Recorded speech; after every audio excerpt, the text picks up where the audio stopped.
Good morning. It's Harvest Festival down the south and the investors too seem to be reaping.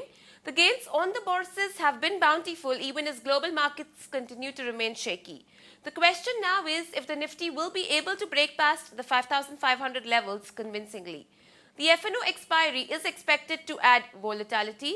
There is no confirmed trend yet. While any pullback could invite margin calls, the bulls will hope short coverings come soon to their rescue. All in all, the markets are precariously poised, so remain cautious. Avoid any overcommitment, be it in mid-caps or large caps. Use any gains to lighten positions or make the necessary adjustments in the portfolio. Not much cues coming in from the global markets. While the US markets ended mixed, Asian markets too are behaving in a similar pattern. The Nikkei is lower while the Shanghai SE Composite is in the green. Reports state that most Asian stocks fell amid mounting concerns over the global economy after calls by a European Central Bank official to maintain stimulus measures.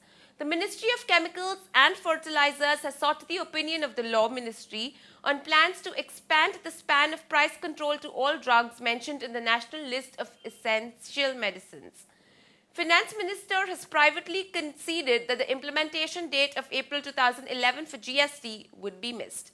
The Defence Forces have again rejected the demand to release 3G spectrum for CDMA operators, thereby ending the possibility of the government carrying out auctions of these airwaves. Foreign exchange reserves fell 4.57 billion US dollars in the week ended 13th August, which was the biggest fall in almost 12 months. The government plans to issue smart cards to millions of farmers so that they can be given subsidies directly under the nutrient-based subsidy policy.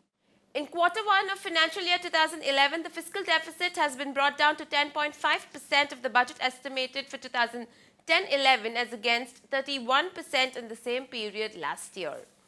India's engineering exports jumped about 26% year-on-year to 3.2 billion US dollars in July on the back of revival in the US demand. SEBI is planning to make listing of all mutual fund schemes mandatory. This will include all debt, equity, open-ended and close-ended schemes. Moving on to the recommendations, the technical calls are a buy on Elecon Engineering. We advise buying the stock in the range of Rs 94 to Rs 94.5 with a stop loss to be maintained at Rs 92 for a target price of Rs 103. And a buy on IRB Infra. We advise buying the stock above levels of Rs 305 for a target price of Rs 322 and a stop loss is to be placed at Rs 298. The derivative strategies are long Ultratech Cement August future in the range of Rs 927 to Rs 930 for a target price of Rs 963 and a stop loss is to be placed at Rs 919. And long Dr. Reddy August future in the range of Rs 1324 to Rs 1326 for a target price of Rs 1374 and a stop loss is to be placed at Rs 1313. Thank you and have a great day ahead.